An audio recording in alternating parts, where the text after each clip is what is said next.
There is a particular kind of quiet that settles over a wide river at the end of a long summer day. It is not the quiet of emptiness, it is the quiet of everything breathing at once, the water moving in slow, dark currents, the cottonwood trees leaning gently over the bank, their pale leaves trembling without wind. The crickets begin, the frogs begin, and somewhere far out on the water a fish breaks the surface and is gone again, leaving only a ring of ripples that spread and fade and disappear as if nothing ever happened at all. This is the Missouri River at dusk. Not the Missouri River as it exists today, channeled and controlled and contained behind a series of dams. This is the Missouri River of the early summer of 1804, when it was something else entirely. A living, shifting, dangerous, magnificent thing. Its current ran thick with silt, a pale brownish-grey colour that the men would come to call its permanent complexion. Its banks were lined with sandbars that appeared and vanished in the space of a single day. Its channel was cluttered with fallen trees, entire trunks that had toppled from the eroding banks and now lay half submerged in the current, invisible just below the waterline, capable of tearing open the hull of a boat without any warning at all. And moving slowly up this river, against its current, against its moods, against its persistent and indifferent power, was a small fleet of wooden vessels, a keelboat 55 feet long and roughly 10 feet wide, its mast rising above the willows along the bank. Two smaller pirogues, one painted red, one white, their flat bottoms ideal for shallow water. And aboard them, somewhere between 40 and 50 men, a dog, and two captains with an enormous responsibility and a very long way still to go. These men were the Corps of Discovery, commissioned by President Thomas Jefferson to travel up the Missouri River, find a route to the Pacific Ocean, and document everything they encountered along the way. They had left the mouth of the Missouri on May 14th, 1804. They were not young men chasing adventure in any careless sense. They were soldiers, hunters, carpenters, blacksmiths, rivermen, and interpreters. They had been selected for their skills, their endurance, and their willingness to go somewhere no American expedition had ever gone before. But the story we are settling into tonight is not the story of their days. The days were loud enough. The days were filled with the grinding labor of moving a 10-ton keelboat upstream against the relentless current of one of the most powerful rivers on the continent. The days were filled with the crack of wood against submerged logs, the shouts of sergeants calling cadence, the hiss of mosquitoes in clouds so thick that the men sometimes wore handkerchiefs over their faces just to breathe. The days were filled with heat and effort and mud and the constant, exhausting work of survival.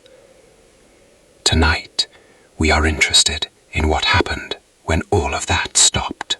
When the keelboat was pulled to shore and made fast with ropes looped around the nearest tree trunks, when the poles were laid down and the oars were shipped and the sails were furled, when the captains chose a campsite and the sergeants organized the men, and somewhere in the growing dusk began to build a fire, when the Missouri River stopped being an obstacle and became simply the background, the sound beneath all the other sounds, the darkness beyond the firelight, the presence that was always there.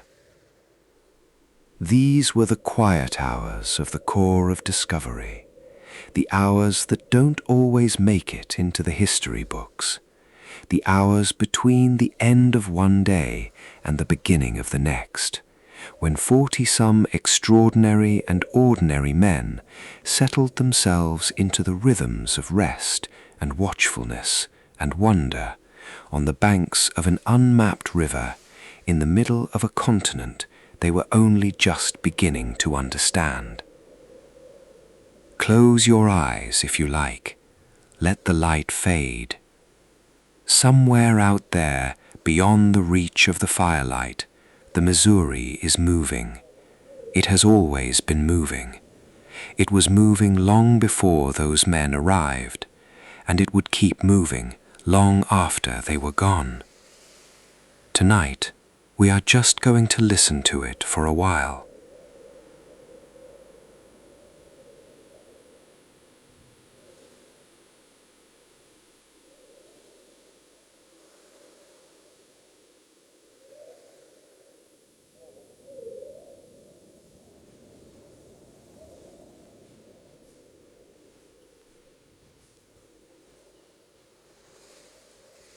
By the time the decision was made to stop for the evening, the men had already been at it for the better part of 12 or 13 hours. This is worth sitting with for a moment, because 12 or 13 hours of work on the Missouri River in the summer of 1804 was not 12 or 13 hours of ordinary labor. It was 12 or 13 hours of poling, rowing, pulling, pushing, and hauling a heavy loaded keelboat upstream against a current that never gave back an inch it didn't have to. 14 miles on a good day. That was the goal. 14 miles was considered a respectable day's progress. On some days they made 20 miles, and those days were celebrated. On other days, when the river ran particularly strong, or the channel narrowed, or a sudden squall came screaming in from the west, they made 5 miles or 6, and arrived at their campsite too exhausted to eat properly and too sore to care. The process of finding a campsite was not casual. Captain William Clark, who handled much of the day-to-day practical management of the expedition, while Meriwether Lewis often walked along the bank observing the landscape, kept a careful eye on the riverbank as the afternoon light began to slope. They needed certain things from a campsite. They needed a place where the boats could be brought safely to shore without risking the hull on underwater hazards. They needed ground that was elevated enough that it wouldn't flood if the river rose overnight, a very real concern on the Missouri, whose water levels could change dramatically within a few hours. They needed wood nearby because the cook fires would need feeding. They needed some degree of shelter from the wind. And they needed, if possible, a site with good visibility in all directions so that the sentinels could do their jobs. The Missouri's banks were not uniform. Stretches of low, muddy floodplain alternated with bluffs of pale limestone and clay that rose sometimes 100 feet above the water. Sandbars appeared mid-river and along the banks, forming temporary islands of pale sand, populated by swallows that nested in burrows and launched themselves into the air in dizzying spirals. Islands of cottonwood and willow divided the channel, and everywhere, always, the driftwood. Enormous bleached logs piled on every sandbar and snag, the remains of trees that had toppled into the Missouri somewhere upstream and been carried down to their resting places. When a suitable site was found, clerk would give the word, and the keel boat would be brought around. This was itself a maneuver requiring coordination. The big boat would be angled toward the bank, the men on the poles digging in, the men on the oars backing water. Lines were thrown to men who had already gone ashore, and the boat was hauled in and secured. The pirogues followed, smaller and more nimble, but still requiring care on a river that liked to punish inattention. Once the boats were secure, the work didn't simply stop, it redistributed. Certain men were assigned to gather wood for the fires. Others were assigned to carry the day's hunting prizes, whatever the scouts who had travelled overland had managed to shoot, which might be deer or elk or bear or wild turkey, from wherever they'd been cached on the bank. Still others began pitching what limited shelter the expedition carried. Some nights there were tents. Other nights, especially later in the journey, when the loads had been lightened and the tents worn through, the men simply spread their blankets beneath the sky or sheltered under the sails of the pirogues laid over improvised frames. The sergeant of the guard, a rotating duty among the three main sergeants, John Ordway, Patrick Gass and Nathaniel Pryor, and later Charles Floyd until his death in August 1804, would organize the night watch. 3 posts typically. Men assigned to walk the perimeter, to watch the boats, to challenge anything that moved in the darkness beyond the firelight. The guard rotations ran through the night in shifts of roughly 2 hours at a time, so that no man had to stand watch for the entire night, but also so that the camp was never unwatched. All of this, the landing, the securing, the gathering of wood, the organization of the guard, took perhaps an hour, and by the time it was done, the sky above the Missouri had usually made its transition from the pale orange of late afternoon into the deeper purples and navy blues of early evening. The first stars would be appearing. The bats would be out, flickering low over the water in the last of the light, and somewhere in the cottonwoods behind the camp, the first owls of the evening would be beginning their slow, resonant questioning of the dark. The day was over, the night was beginning, and the core of discovery settled into it with the quiet efficiency of people who had learned over hundreds of nights and hundreds of miles exactly how to do this. Section 3. Sounding the ground, the sentinels and guard duty. One of the entries in the journals of the expedition, written by Sergeant John Ordway on what would have been a warm summer night somewhere in present-day Missouri, notes simply and calmly, "Last night one of the sentinels challenged either a man or beast, which run off, all prepared for action." And that is all. No further detail, no identification of what it was, just the challenge in the dark, the rushing off of whatever it had been, and the men prepared and then standing down again, and then, presumably, the resumption of sleep. This is the texture of guard duty on the Missouri River in 1804. Something moves, someone challenges. Sometimes it's a bear. Sometimes it's a horse that's wandered too close to camp. Sometimes is a sandbar tiving way beneath the riverbank with a sudden groan and a slump of earth. And sometimes, perhaps most of the time, it is nothing at all, just the dark making its usual sounds, the rustling of the cottonwood leaves, the calling of a night bird, the creak of the boat as the current tugged at the lines. The Corps of Discovery operated under military discipline from the first day to the last. These were soldiers. They were subject to military regulations, specifically those laid out in the Army's regulations, adapted from the Prussian-influenced rules written by Baron Friedrich von Steuben after the Revolutionary War. Guard duty was not optional, it was not negotiable, and it was taken seriously. Lewis and Clark had good reason for this. They were moving through territory that was, from the perspective of the United States government, largely unknown. There were Native American nations along the Missouri who were sometimes friendly, sometimes wary, and occasionally hostile. There were wildlife hazards. There were the simple physical dangers of the river itself. A loosened boat in a strong current could mean disaster. The sergeant of the guard was responsible for organizing the watch and making sure it was maintained. According to the detachment orders issued early in the expedition, the sergeant amidships on the keelboat was to attend to the evening whiskey ration and act as sergeant of the guard. This gives you a pleasant image of the same person responsible both for making sure the men got their daily gill of whiskey and for ensuring that nobody fell asleep at their post.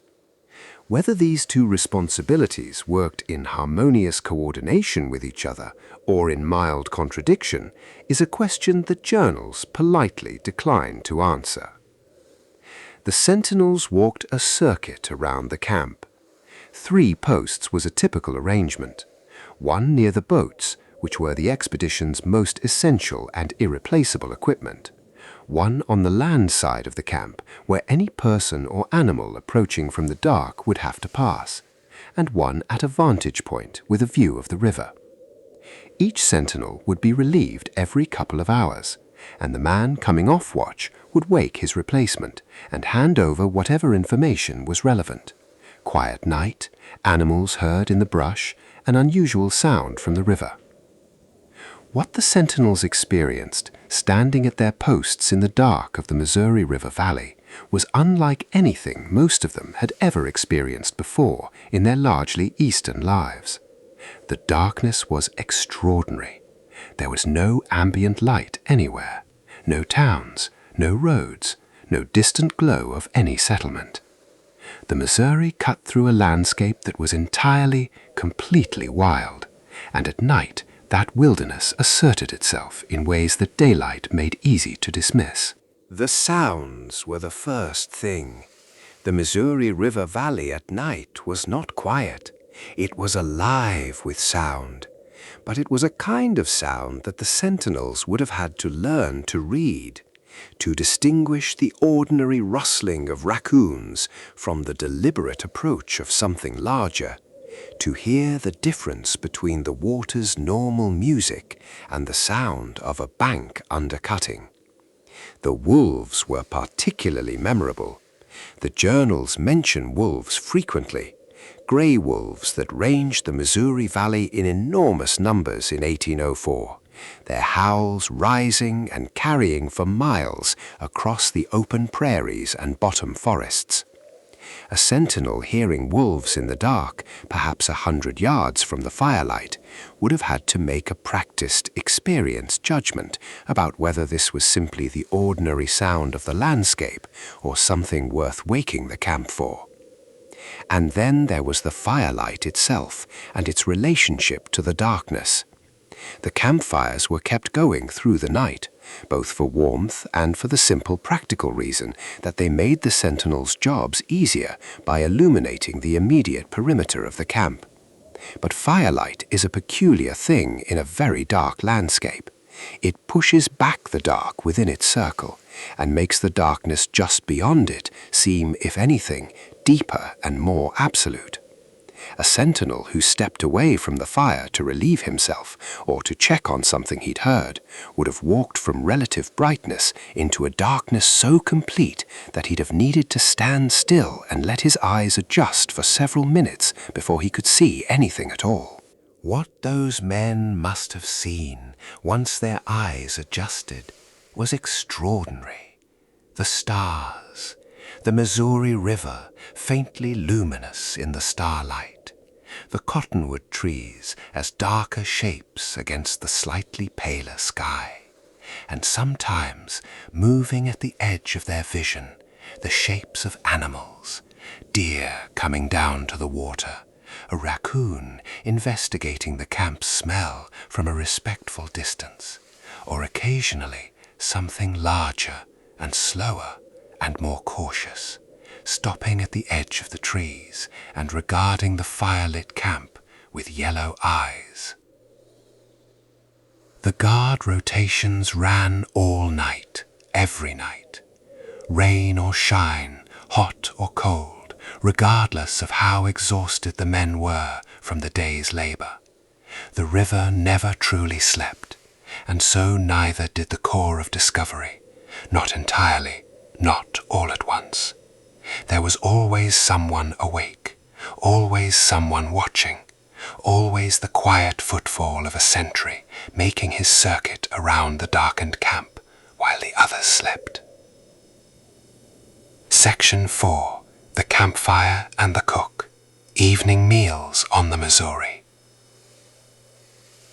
The smell of wood smoke and roasting meat was, by any reasonable estimate, one of the most welcome things the men of the Corps of Discovery encountered at the end of each day.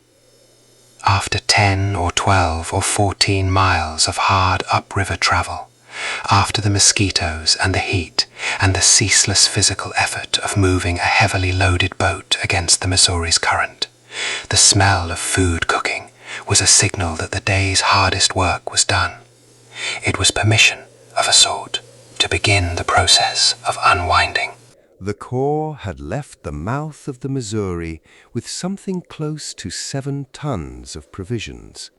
This sounds like an enormous amount, and it was, but it was also calculated to last the better part of 2 years over thousands of miles, and it needed to be carefully managed.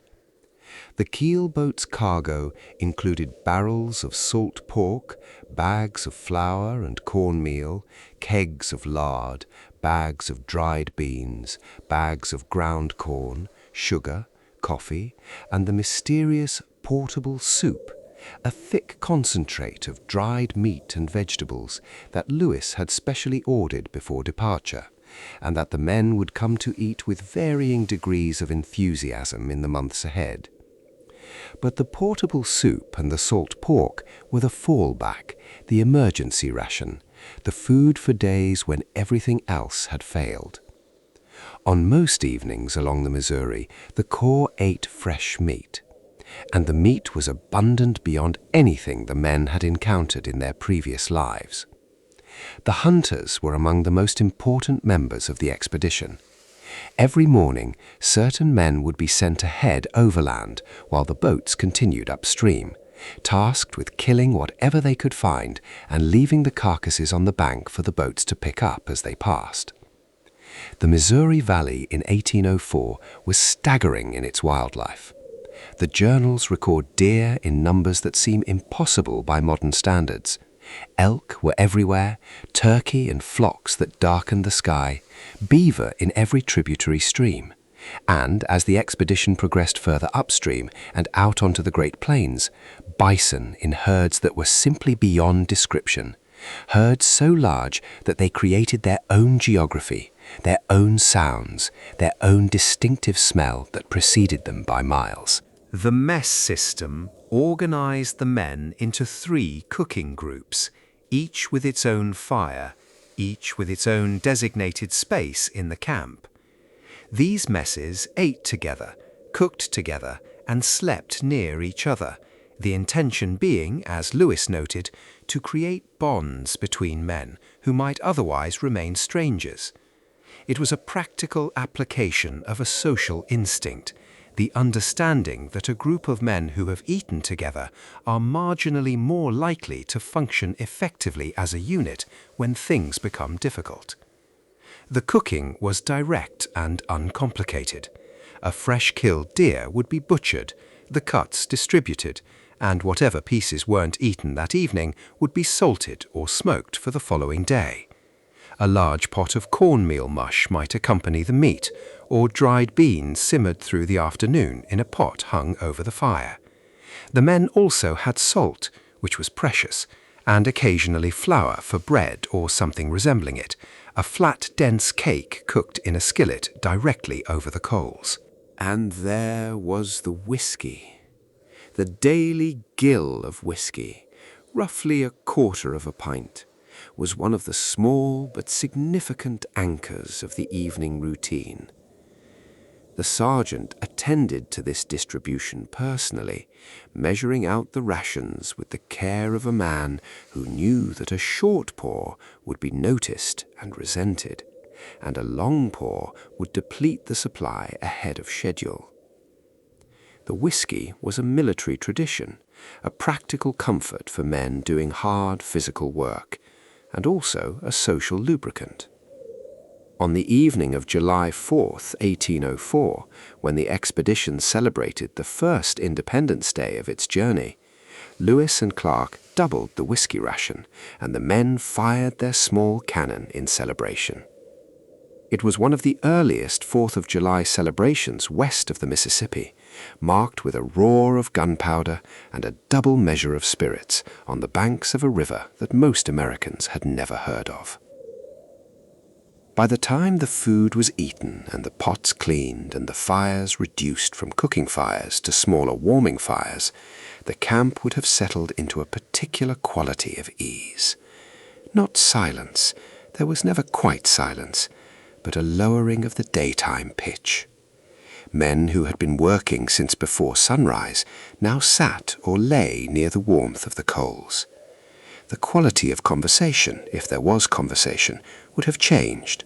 The sharp, purposeful talk of work, where to pole, what snag to avoid, who was taking the next watch, giving way to slower, quieter talk, or no talk at all. And as the fires burned down, the stars came out one by one above the Missouri, and the river kept moving, and the men of the Corps of Discovery sat in the particular comfort of people who have been cold and are now warm, who have been hungry and are now fed, and who have before them the one luxury they could always count on at the end of every hard day, a few hours of rest before the whole thing began again. Section 5. The Captain's Quiet Hours. Lewis and Clark at nightfall. While the men of the Corps settled into their evening rest, the two captains had a different kind of work waiting for them after supper. Meriwether Lewis and William Clark were among the most prolific journal keepers in American history, and the sheer quantity of what they wrote, thousands of pages between them, and the 5 enlisted men who also kept journals, is staggering when you consider that it was all written in the margins of an expedition that left almost no leisure time during daylight hours.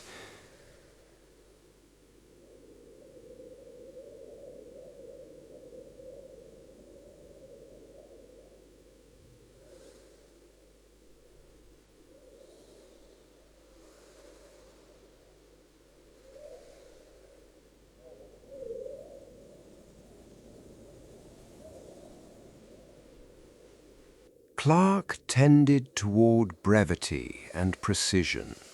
His journal entries often read like a navigator's log, distances traveled, compass bearings recorded, the mouths of rivers and creeks noted with their estimated widths and depths, the names he assigned to them, the character of the landscape on either bank. His spelling was famously creative. He had never been a confident writer, and in the journals you will find beautiful for beautiful, pirogue for pirogue, Missouri spelled several different ways within the same entry, but the information he preserved was meticulous and invaluable. When he sat down to write by firelight or by the light of a small candle or oil lamp, he was drawing on memory and on the notes he'd scratched during the day on whatever scraps of paper he had available. Lewis was a different kind of writer. He had periods of extraordinary eloquence, passages in his journals where the scientist and the poet seemed to briefly occupy the same sentence simultaneously. His description of the Great Falls of the Missouri River, written in June 1805, is one of the most genuinely beautiful pieces of prose in American exploration literature. A long, careful, almost ecstatic description of the falls cascading over the rocks, the rainbows forming in the spray, the way the water caught the light of the late afternoon sun. He called it the grandest sight I ever beheld.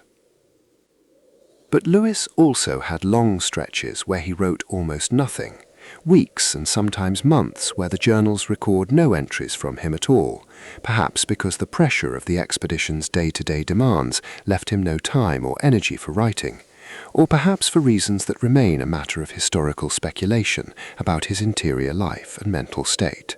On a typical evening along the Missouri River, the captain's quiet hours would have included the journaling, but also a great deal of other work.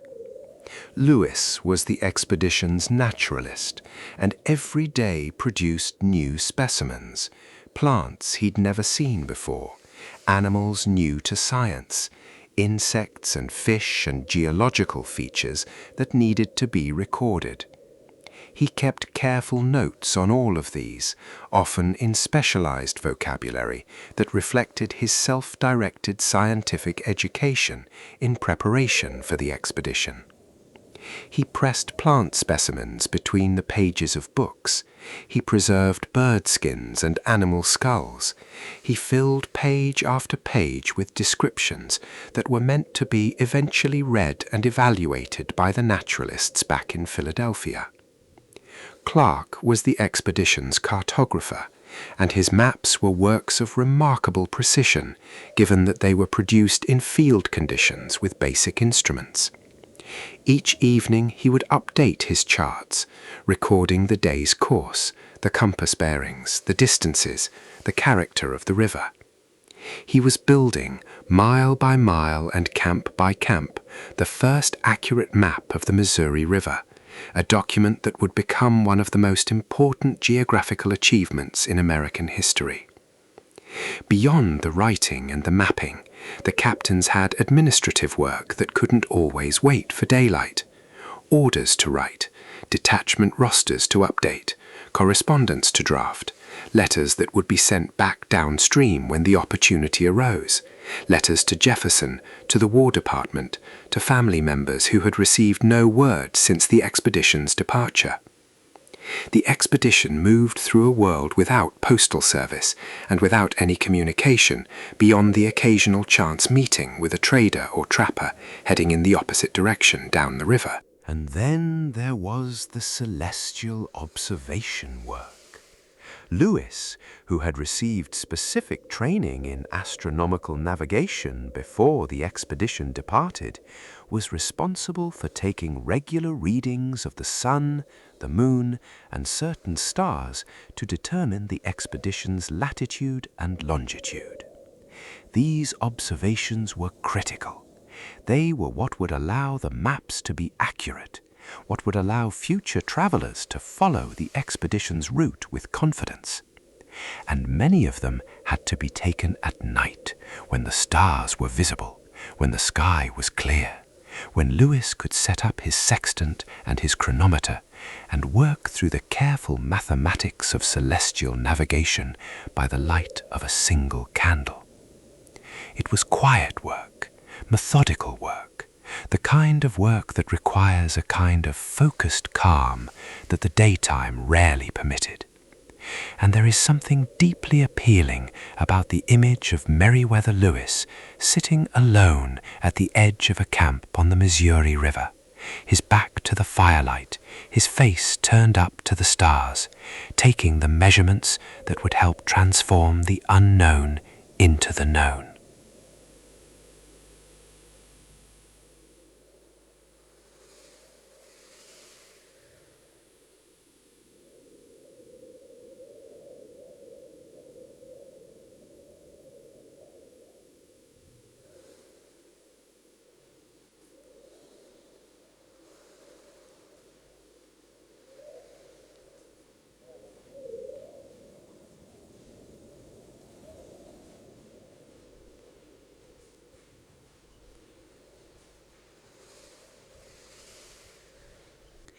Cruzat was a fascinating figure among the corps.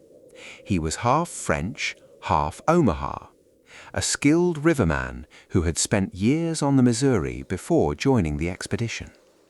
He was blind in one eye, a fact that would become historically significant toward the end of the expedition when he accidentally shot Meriwether Lewis while hunting, apparently having mistaken his captain for an elk.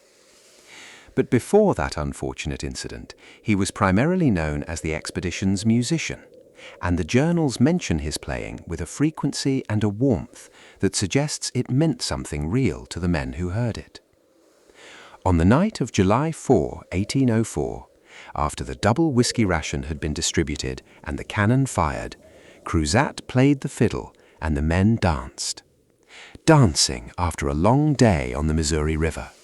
Dancing in the dark, on a sandbar or a stretch of riverbank, with the sound of the current just behind them, and the stars overhead, and the firelight catching their faces. The journals record it matter-of-factly, which makes it somehow more moving rather than less. The men danced, and the night was pleasant, and they went to sleep. Music was one of the few things the expedition had brought along that had no practical survival function. Cruzat's fiddle took up space that could have been used for ammunition or medical supplies or additional food. And yet no one suggested leaving it behind, because everyone knew, including the captains, that the music served a function that was harder to quantify but equally important. It kept the men from sinking entirely into the relentless grimness of their circumstances. It gave the evenings a quality of life that mere rest could not. The evenings around the campfires were the expedition's social time, the only hours in which the men weren't actively working or sleeping. The particular texture of that social life is difficult to fully reconstruct from the journals, which tend to record the day's navigation and natural history observations more thoroughly than the evening's conversation. But there are glimpses. The men played games, cards probably, though specific card games aren't mentioned in detail. There would have been a form of storytelling. Men of that era, particularly men with frontier experience, were accustomed to an oral tradition of narrative that has largely been replaced in modern life. The rivermen among the corps, men like Cruzat and the French engagés hired for the upriver journey, would have had their own stories of Missouri River lore, stories of particular snags and floods, tales of encounters with Native American nations, accounts of famous traders and what happened to them. The soldiers from further east would have had different stories, and the two captains, when they chose to join the evening circle, would have brought yet another kind of story, the stories of a larger world that most of the enlisted men had seen only partially, if at all. There was also the particular pleasure of simply not moving. The men of the corps walked and poled and hauled and rowed for hours every day. Their bodies, especially in the early months before they had fully hardened to the work, ached with the specific exhaustion of sustained physical labor.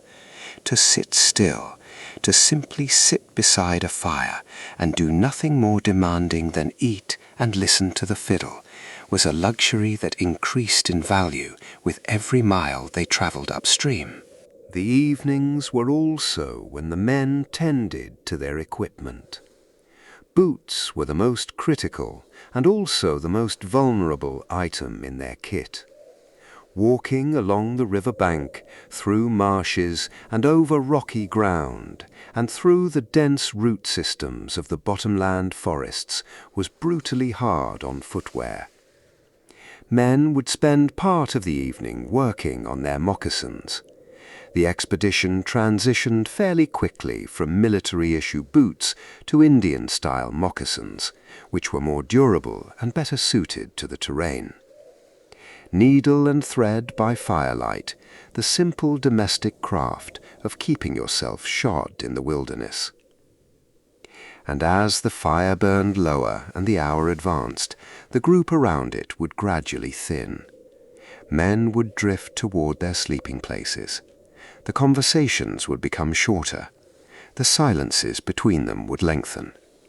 and one by one the men of the Corps of Discovery would lie down on the ground, or on the decks of the boats, or wherever their blankets were spread, and the camp would settle into the specific peace of people who were too tired to be anything but grateful for the chance to close their eyes.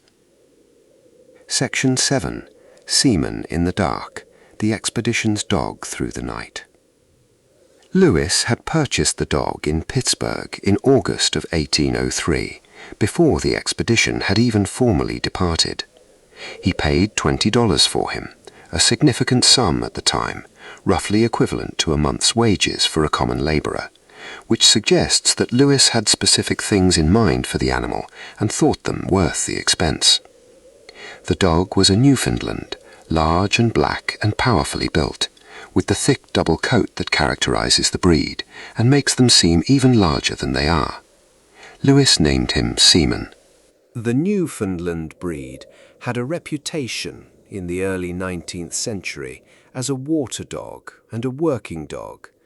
They were used on fishing vessels, where their size and strength and their dense, water-resistant coats made them useful for retrieving gear and people who had gone overboard. They were known to be steady-tempered and reliable, which were precisely the qualities needed in an animal that would be sharing close quarters with 40-some men for 2+ years. Seaman appears in the journals with a regularity that speaks to his genuine usefulness and also, you sense, to the genuine affection with which Lewis regarded him.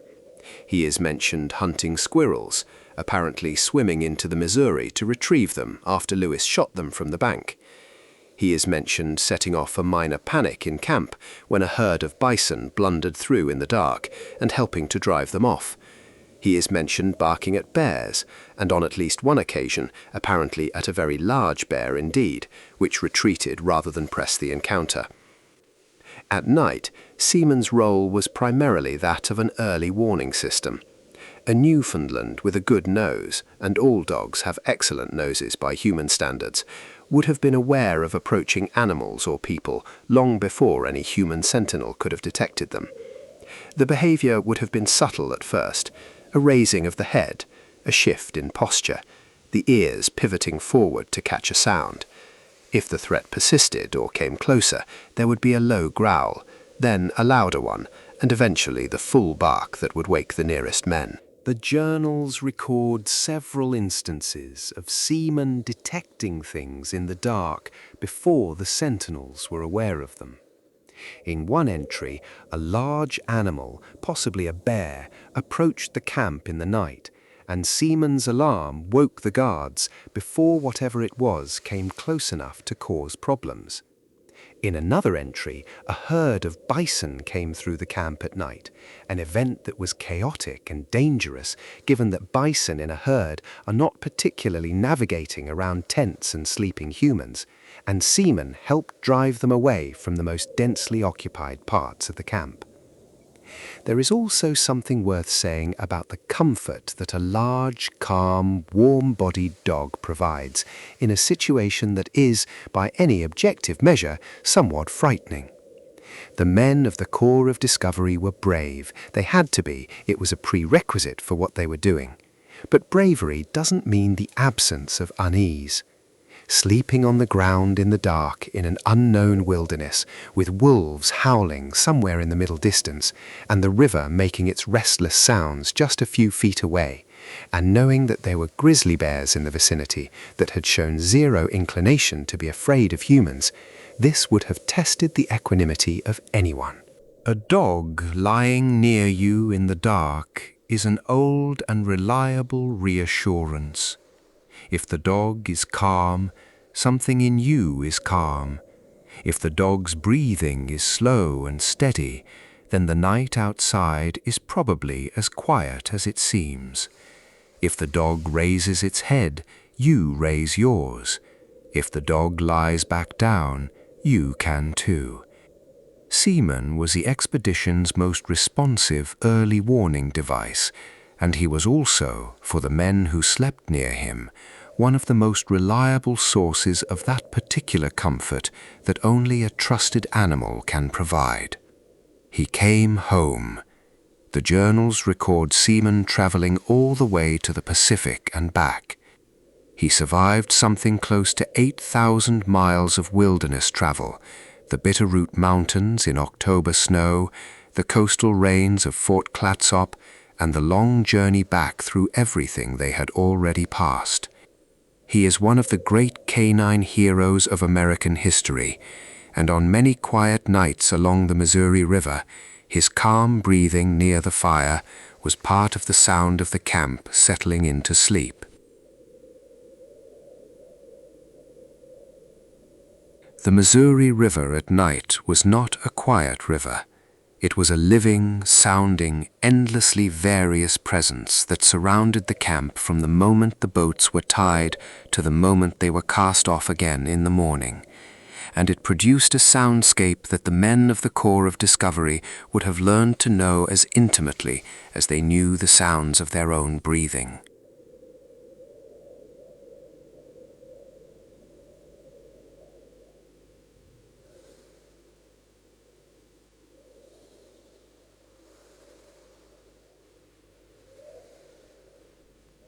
The river itself had a voice, or rather many voices.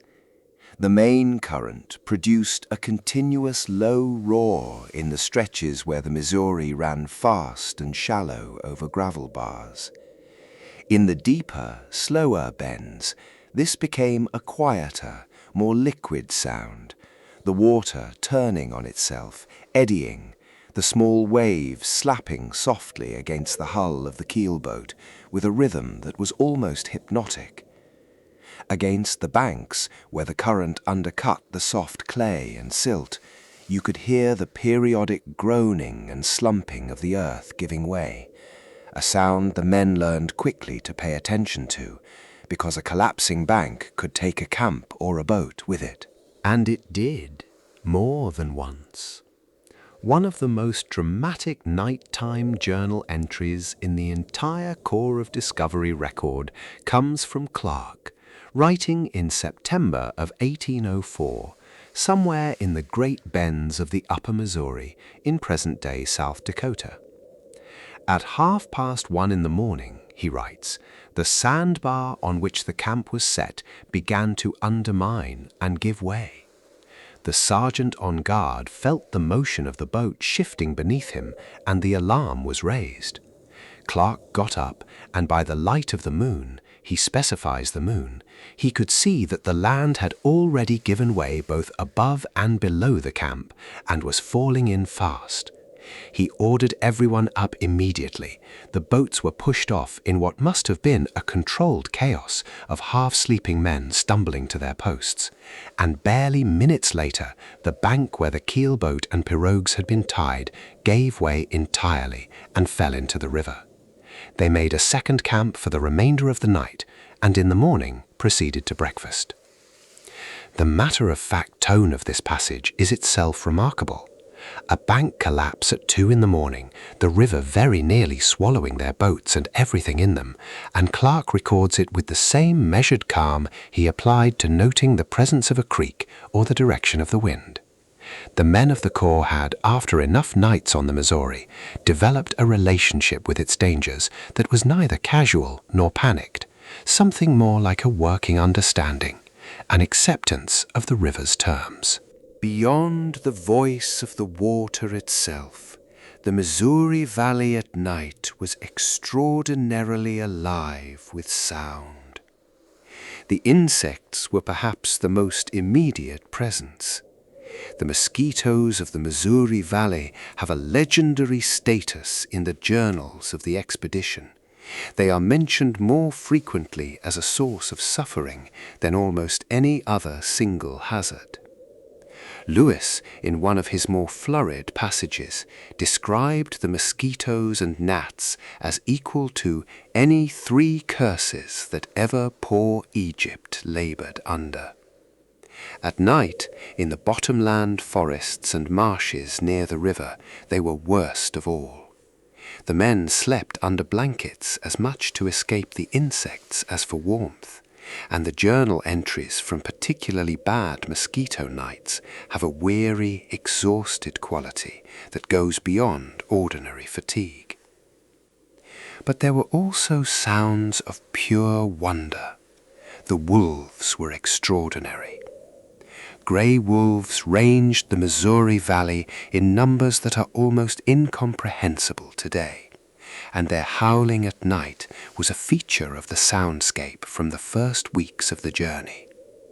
The journals describe it variously as beautiful and eerie and simply present, a sound that was part of the landscape, expected and yet never quite ordinary. The calls would start somewhere in the distance, one voice, then answering voices, building into a chorus that filled the valley and then gradually faded again into silence. Coyotes, too. The expedition encountered coyotes for what appears to have been the first time anywhere near present-day Kansas City, and the sound of a coyote at night is very different from a wolf, higher, more varied, almost conversational in its quality. The men who heard it for the first time would have had no frame of reference for identifying it, and there must have been nights when the unknown sound from the dark produced a particular alertness. The owls are mentioned in the journals. The great horned owl, common throughout the Missouri Valley, has a call that carries enormous distances on a still night, a deep, resonant series of hoots that seems almost too large for any animal to produce. Barred owls, too, with their more varied calls. The sounds of birds at night were the sounds of a landscape functioning exactly as it had always functioned, indifferent to the small group of humans camped beside its river for one more night. And then there was the wind. The Missouri Valley is open country, particularly as the expedition moved north and the bottomland forests gave way to the Great Plains, and the wind off the prairies at night could be extraordinary. It moved through the grasses with a sound like rushing water. It bent the cottonwood trees with long, slow creaks.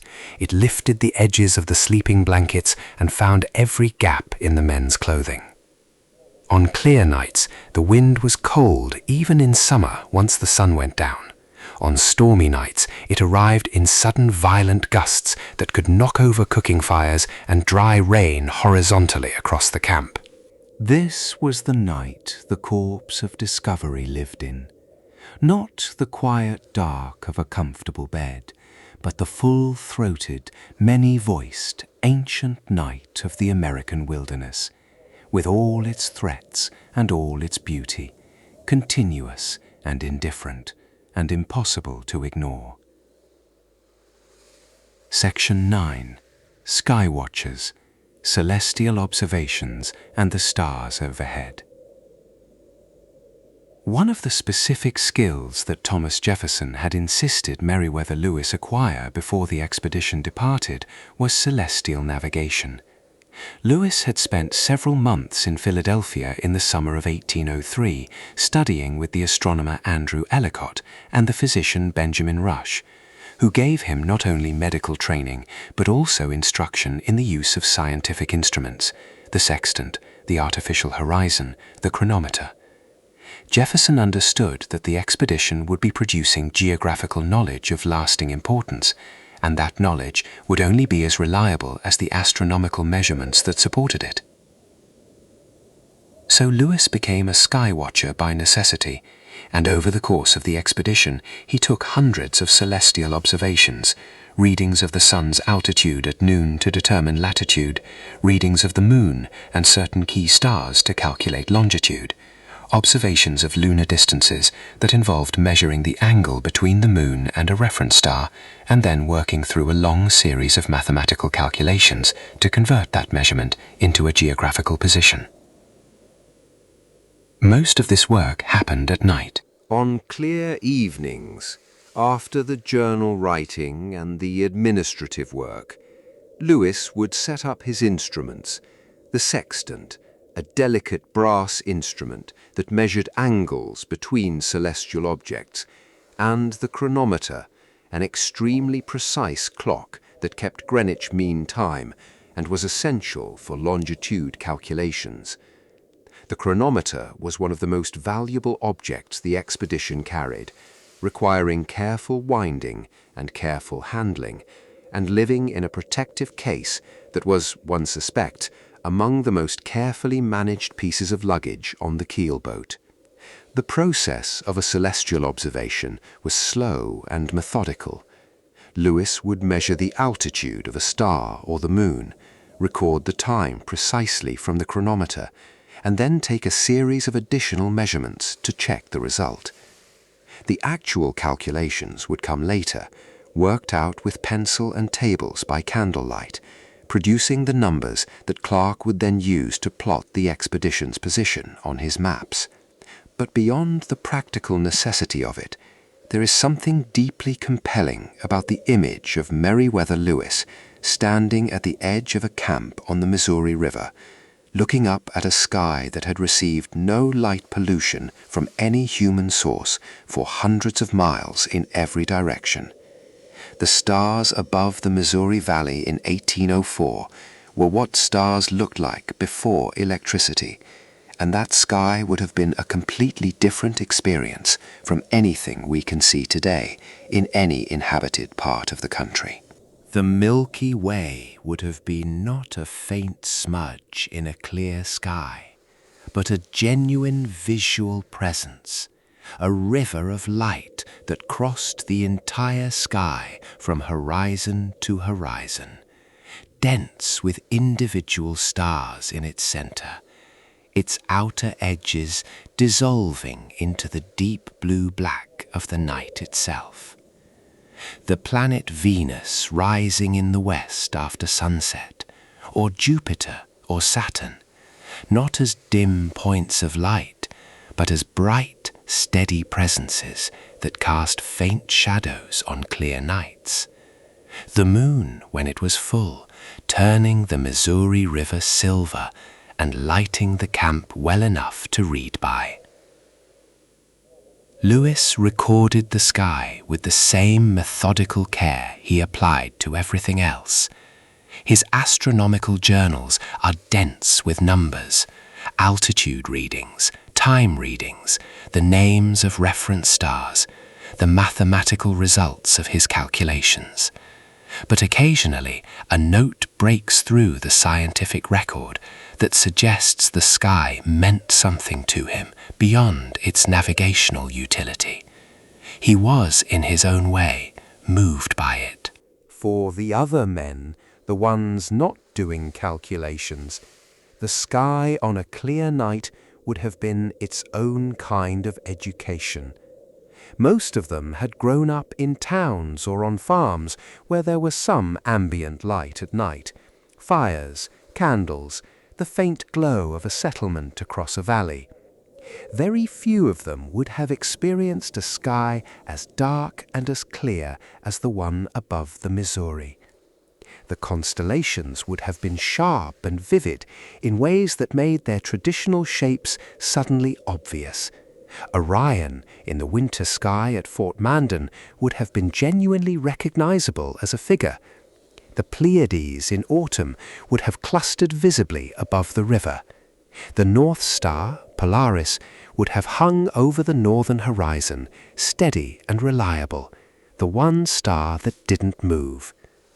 A night watch along the Missouri was also an involuntary education in the sky's movement.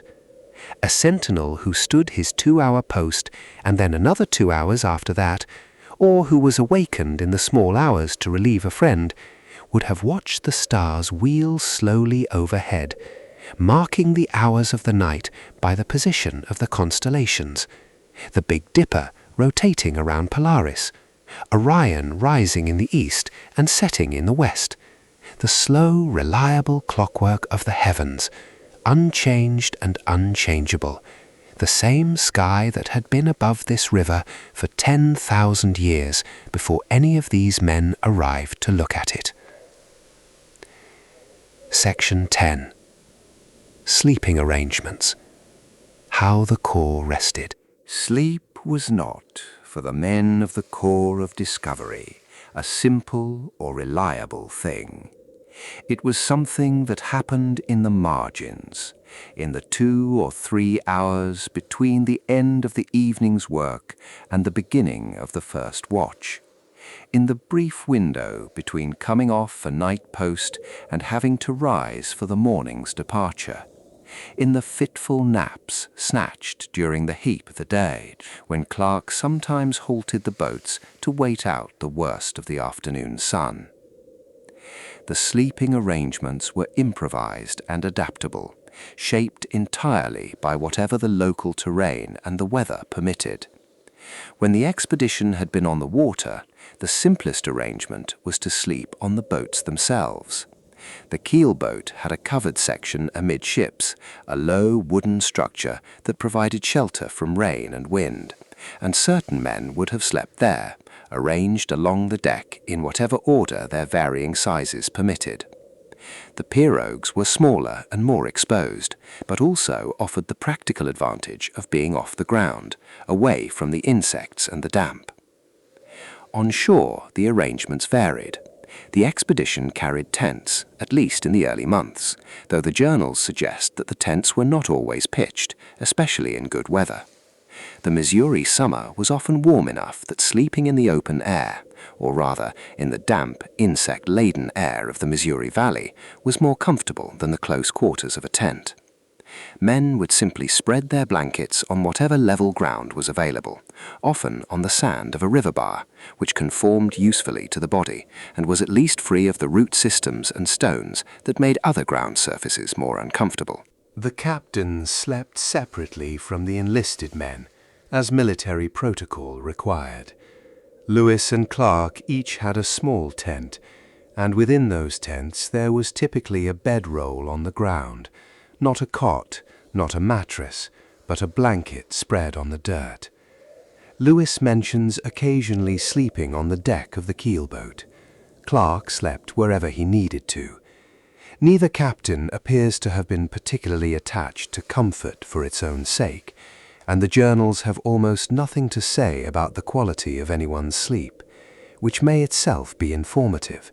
Men who sleep badly tend to note it, and the journal's near silence on the subject suggests either that the men slept with the deep, undiscriminating unconsciousness of the truly exhausted, or that any complaints on the subject were considered too trivial to record.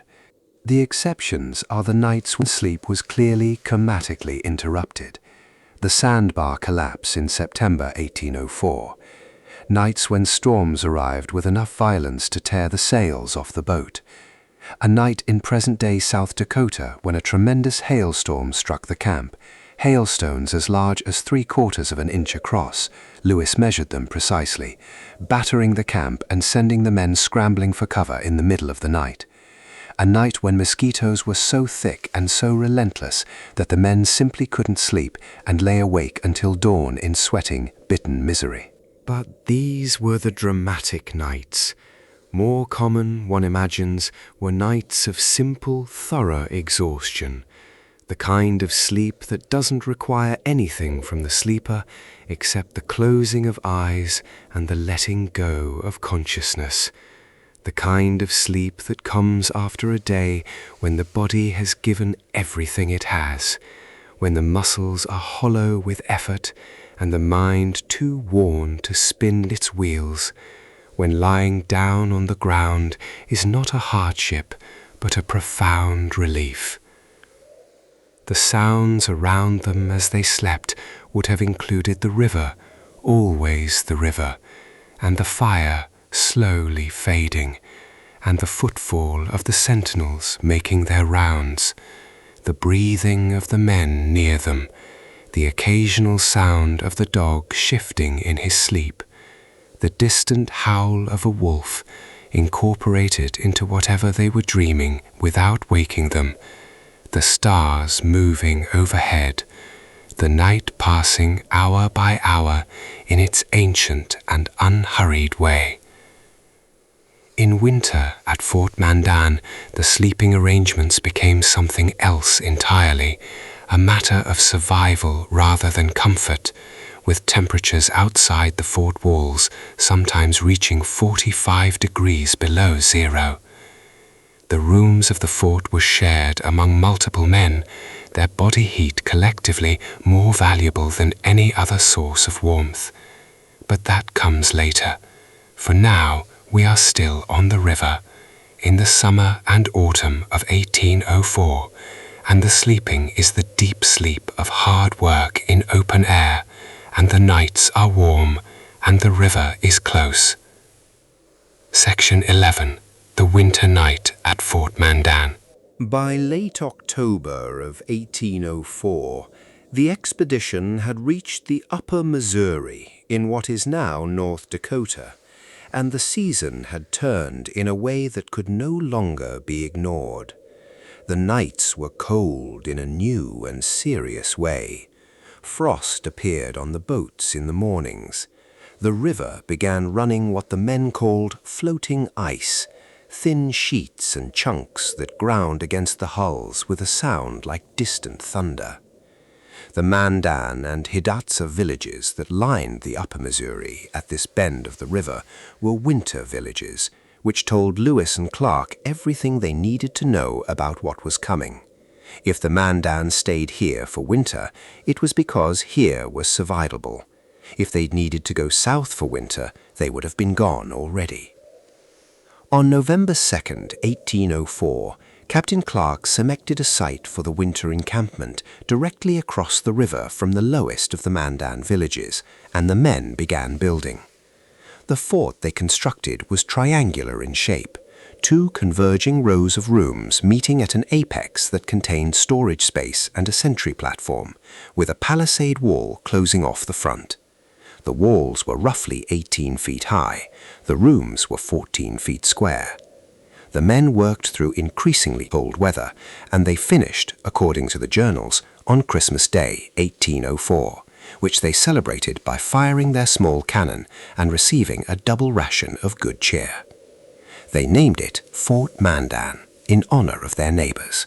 They would spend 5 months here, 146 nights. More time in one place than the expedition spent anywhere else before or after. And the nights at Fort Mandan were a different kind of experience from the summer nights on the open river. Longer, darker, colder, more interior, more turned inward. The cold was absolute. Temperatures at Fort Mandan that winter reached -45 degrees Fahrenheit on the coldest nights.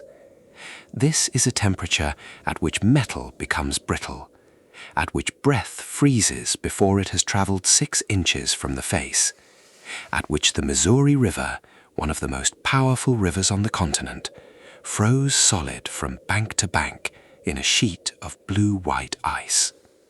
The sentinels at Fort Mandan must have had the most challenging night watches of any soldier in the American Army that winter. Standing post at -45, in whatever wool and buffalo robes they'd been able to assemble, watching the darkness and listening to the cold, must have been one of the more extreme tests of human endurance that anyone undertook in North America in the winter of 1804 to 1805. Inside the rooms of the fort, the situation was better. Up to 9 men shared each 14 by 14-foot room, and 9 human bodies in a small insulated room generate a significant amount of heat. Small fireplaces had been built into each room. The wood was constantly necessary, constantly being brought in by men who went out into the cold to cut it from the stands of cottonwood along the river. The rooms would have been smoky and warm, smelling of damp wool and the particular animal smell of men living in close quarters through a long winter. The nights at Fort Mandan were the expedition's time for a different kind of work. Lewis and Clark spent the winter writing, transcribing their field notes into longer, more coherent journal entries, working on their maps, compiling the natural history observations they had made during the summer's travel. They held councils with the Mandan and Hidatsa leaders, receiving information about what lay upstream, the mountains, the rivers, the peoples who lived beyond what anyone at Fort Mandan had personally seen. The information came slowly, through interpreters, across significant gaps of language and cultural framework, but it accumulated into something invaluable. The evenings in the fort would have been communal in a way that the river camps couldn't quite be. In the smaller space with fewer options for dispersal, the men would have spent more time in each other's company, telling stories, playing cards, learning from and about each other in the long candlelit hours before sleep. Cruzat's fiddle surely played in the close warmth of the fort rooms. There were visits from the Mandan. Their neighbors would come to the fort to trade corn for the blacksmith services, to visit, to share information, and the evenings sometimes included Mandan visitors sitting in the warmth of the common areas and contributing their own stories and songs to the winter's small amusements. And outside, the cold intensified every night. The stars over Fort Mandan in January of 1805 would have been extraordinary. The extreme cold and the extremely dry air of a plains winter produce the clearest, darkest skies imaginable. And the stars in that sky would have been visible in their multitudes, sharp-edged and brilliant. The Milky Way, a true river of light from horizon to horizon. The sentinels, bundled to the point of immobility and shifting their weight from foot to keep the blood moving, would have had all of that sky to themselves. Lewis, in his astronomical work, took some of his most important celestial observations from Fort Mandan. Readings that helped establish the expedition's position with considerable precision, and that would prove important in the construction of the maps that eventually accompanied the expedition's report to Jefferson.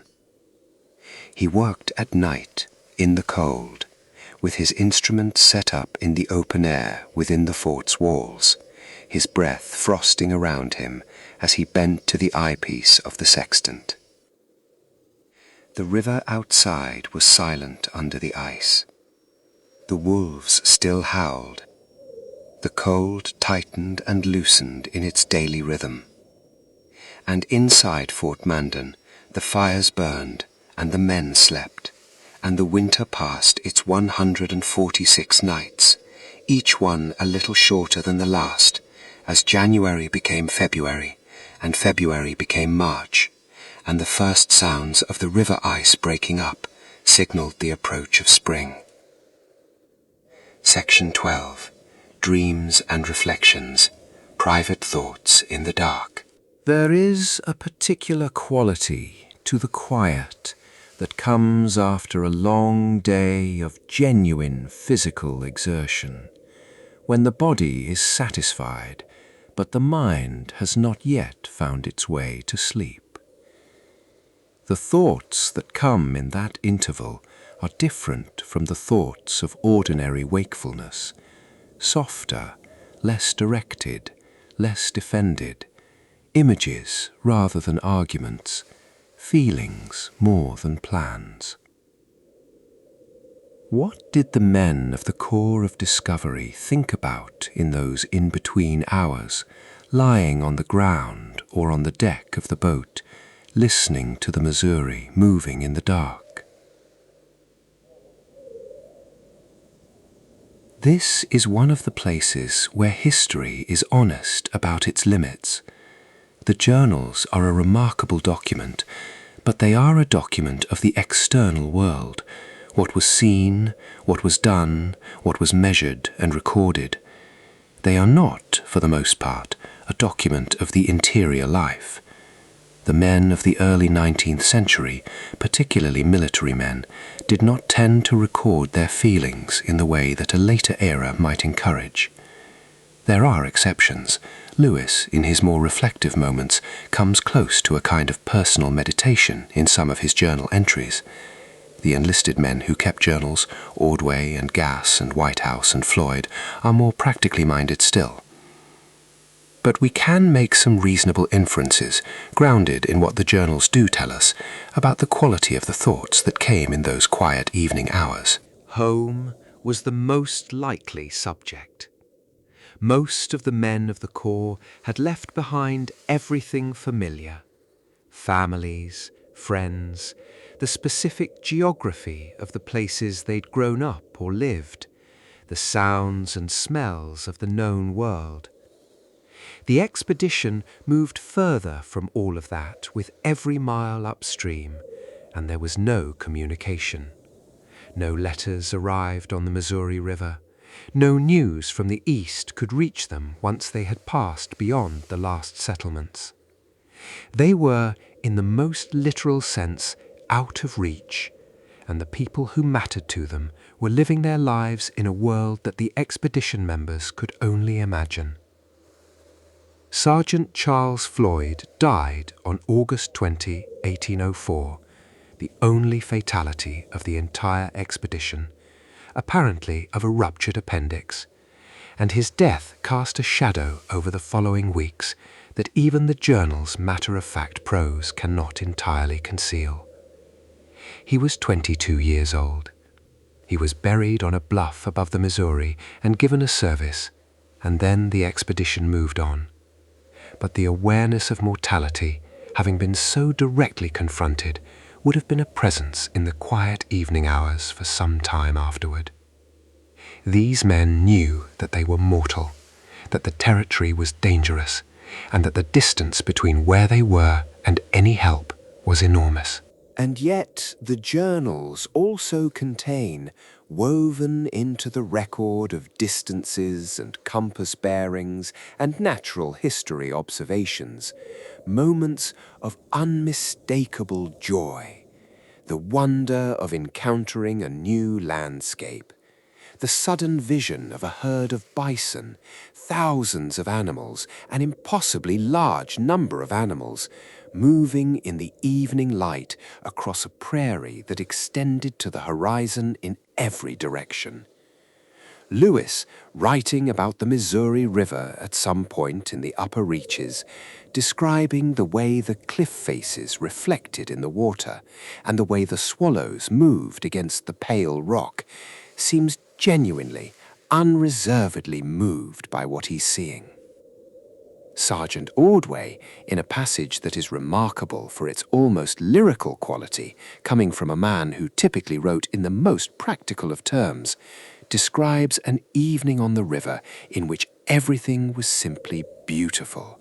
The water, the light, the sound of the birds, the particular quality of the summer evening on the Missouri. He doesn't elaborate. He doesn't reach for words beyond his vocabulary. He just notes it and moves on to the next entry. But the note is there, permanent and human and affecting across more than 200 years. What they would have thought about on the hard nights, the stormy nights, the nights when the cold was serious or the mosquitoes were unbearable or someone was ill and there was nothing to be done about it, those thoughts are harder to reconstruct. Fear, probably. The particular fear that comes not from any specific immediate threat, but from the awareness of how small you are and how large the world is, and how far you are from anywhere that would recognize your name. But they were not alone, and that, perhaps more than anything, was what the evenings gave them. Not comfort in any soft sense, not ease or luxury, but the presence of other people who were in exactly the same situation, who understood without explanation what the day had been like, who would hear the same sounds in the dark, and who would, when morning came, get up and do it again beside you. Company, fellowship, the specific warmth of shared difficulty that has always been, throughout human history, one of the most reliable remedies for fear. Section 13. The natural world at rest around them. The Missouri River Valley in 1804 was a place of almost unimaginable biological abundance. The journals of the Corps of Discovery are, among other things, one of the most extraordinary natural history documents ever produced in North America, a record of a landscape before it was altered, a census of wildlife populations that would, within a generation or two, be fundamentally transformed by settlement and hunting. And much of what Lewis and Clark recorded, they recorded at the margins of the day, in the early morning and the evening when the animals were active. At night, the valley had its own ecological rhythms, and a campsite on the Missouri's bank was positioned at the center of them. The beavers were perhaps the most immediately notable nighttime presence along the lower Missouri. The Missouri Valley in 1804 was beaver country of the richest possible description, and every tributary stream and backwater eddy held its populations of the animals that had made the American fur trade one of the most economically significant enterprises in North American history. Beavers are primarily nocturnal. They come out at dusk and work through the night, felling trees, dragging branches, maintaining their dams and lodges, swimming back and forth across the water with the determined, purposeful quality of animals who know exactly what they need to do and are getting on with it. The sound a beaver makes entering the water is one of the more distinctive sounds of the American wilderness. A single loud, flat slap of the tail against the surface, an alarm signal that can be heard from some distance and that would have been a regular feature of the nighttime soundscape near any wooded stretch of river. The journals mention beavers repeatedly, and the expedition killed many of them for food. Beaver tail, roasted, was apparently considered something of a delicacy. Lewis notes it favorably on more than one occasion. But on the evenings when hunting wasn't on the agenda, the beavers went about their business undisturbed, and the slapping of their tails against the dark water was simply part of the night's soundtrack. The deer were everywhere.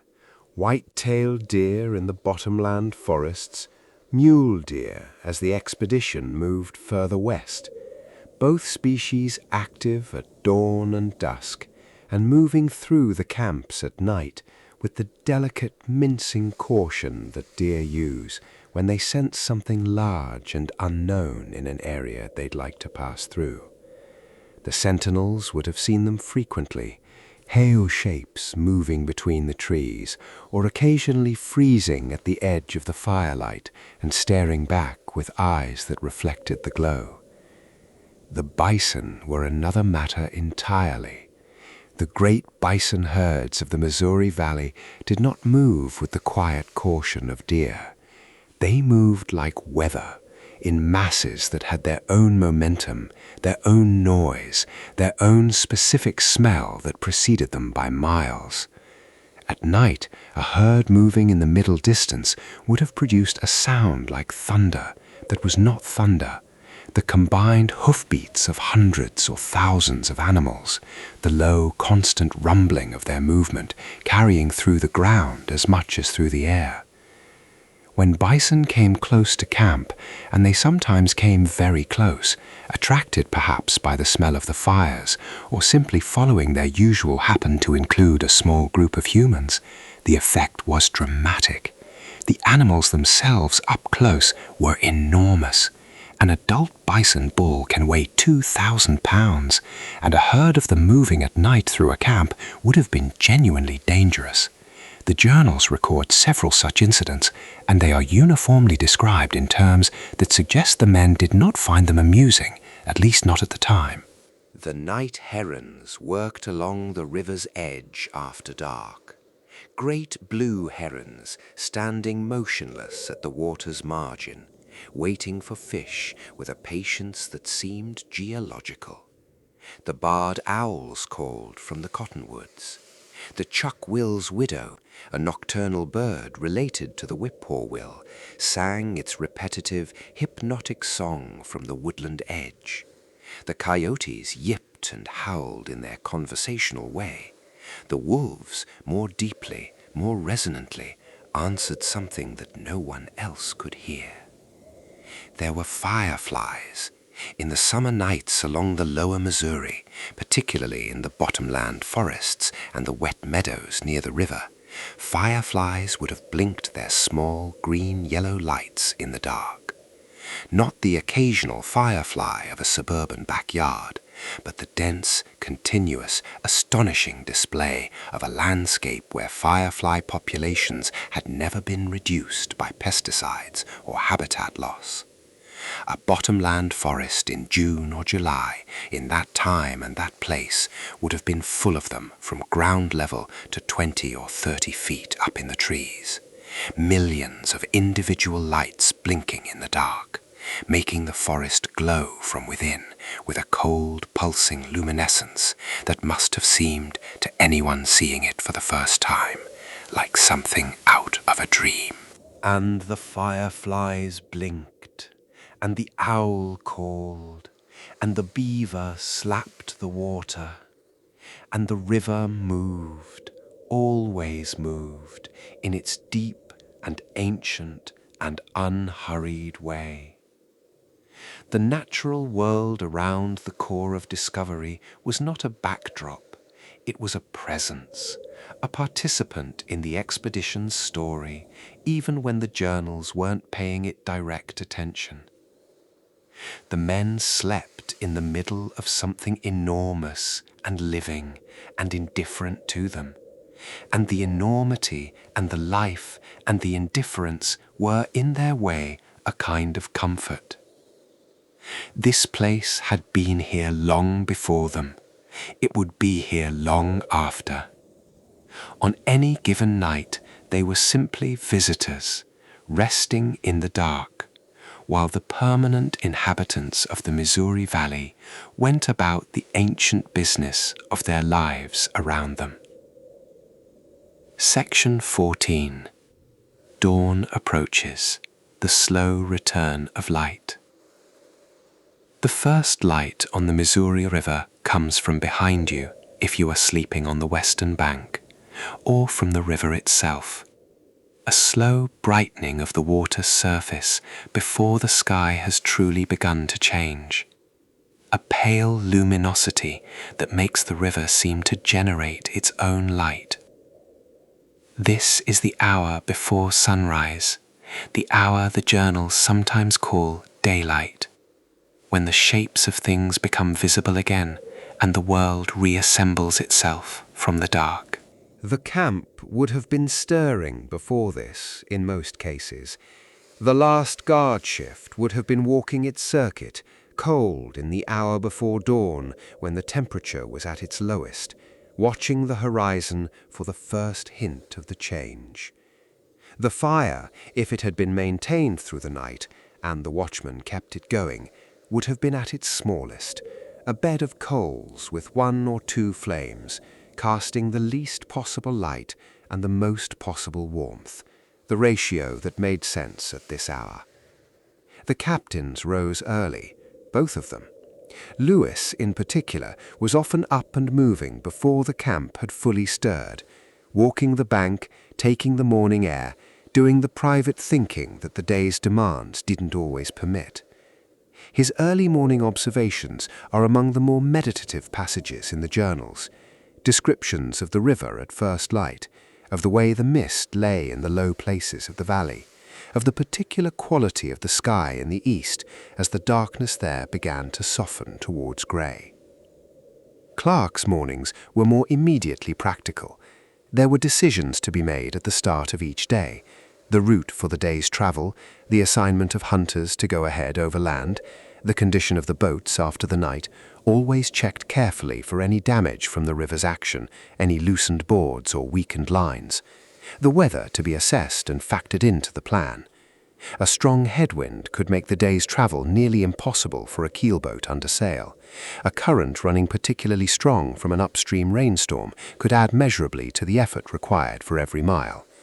These things had to be assessed fresh each morning. The men rose in stages. The first movement would have been among those who'd had the last watch, already awake, already in some sense prepared for the day, their bodies' rhythms already adjusted to wakefulness by the cold and the alertness of standing post. They would have stirred up the fire, fed it fresh wood, and the rising smoke would have been the camp's announcement that the night was definitively over. Then, gradually, the sleeping forms around the fire and on the boats and under the improvised shelters would have begun to move. A man rolling over and sitting up, pushing the blanket back, looking around with the particular expression of someone reconstructing where they are and what they're doing there. Another man standing, stretching, moving toward the fire with the single-minded purposefulness of someone who needs warmth before they are willing to think about anything else. The sounds of the camp reassembling itself from sleep, voices low at first, the sounds of boots and equipment, the clank of cooking pots as someone began to think about breakfast. Breakfast was typically simple and quick. There was rarely time or fuel to spare for elaborate morning cooking. Leftover meat from the previous evening, perhaps, some form of corn or flour preparation. Coffee when they had it, which grew less frequent as the expedition progressed and the supply dwindled. The morning meal was fuel, taken efficiently, not lingered over. And then the boats were readied. Lines were cast off. The boats were pushed out into the current, and the work of the day began. The poling, the rowing, the hauling against the river's will. The same labor that had been the day's substance every day before this one, and would be every day after it, all the way to the mountains and beyond. But before all of that, in the specific liminal time between the last darkness and the first full light of morning, the Missouri River Valley existed in a kind of suspended state. The night sounds were fading. The day sounds had not yet begun. The birds would start soon, the first tentative calls coming from deep in the cottonwood trees, testing the air, then building in confidence as the light grew, until by full sunrise the whole valley was loud with birdsong, in a display that Lewis describes at one point with something close to ecstasy. But in that brief, still interval before the birds began, the particular quiet of the very early morning, when the night's voices had ceased and the days had not yet started, the Missouri River spoke only in its own voice, the water moving, the soft slap of a small wave against the hull of the keelboat, the settling of the coals in the dying fire, the sound of men beginning to breathe their way back into consciousness after hours of sleep. This is how the core of discovery began each day, not with trumpets or ceremony, with the slow, ordinary, irreplaceable return of light over the river and the quiet stirring of exhausted and capable and extraordinary people getting ready to do the whole thing again. They traveled the Missouri for 5 months of 1804, from May to the end of October, before the winter forced them to stop at Fort Mandan. They resumed in April of 1805, heading into territory that even their Mandan informants knew only partially. They followed the Missouri to its headwaters in the mountains of present-day Montana, crossed the Rocky Mountains, descended the Columbia, and reached the Pacific Ocean in November 1805. They spent the winter at Fort Clatsop on the Oregon coast, and then they came home, the same 8,000 miles in reverse, arriving back in St. Louis in September of 1806, to find themselves, somewhat to their surprise, famous. The nights they passed on the Missouri River numbered in the hundreds, each one different from the last, different in its weather, its sounds, its quality of cold or warmth, its particular arrangement of stars. Each one also fundamentally the same. The boats secured, the fires lit, the guards posted, the journal writing done. The fiddle played sometimes, the whiskey measured out, the men sleeping in the deep dreamless way of the truly exhausted, the dog lying near the fire, with one eye half open. The river kept moving. It always kept moving.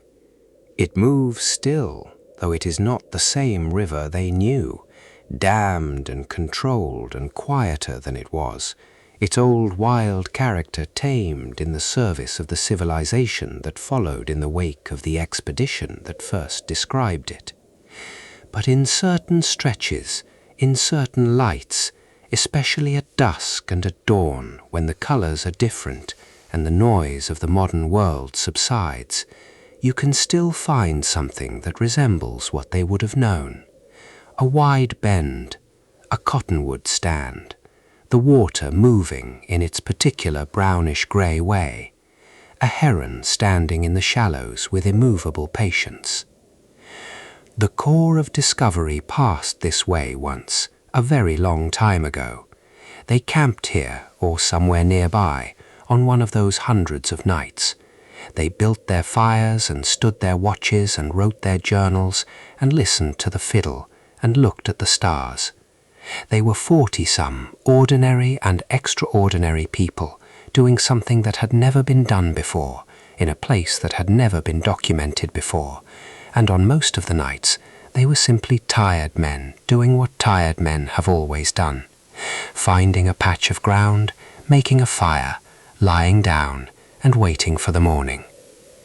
There is something deeply restful about that, something that reaches across 200 years and more, and touches something in us that recognizes the gesture, the making of a small warm circle in the dark, the gathering of people against the night, the decision to stop for now and rest, and trust that the river will still be there in the morning. It will be. It always is. There is a kind of language that develops in any group of people who spend months living in close proximity under difficult conditions.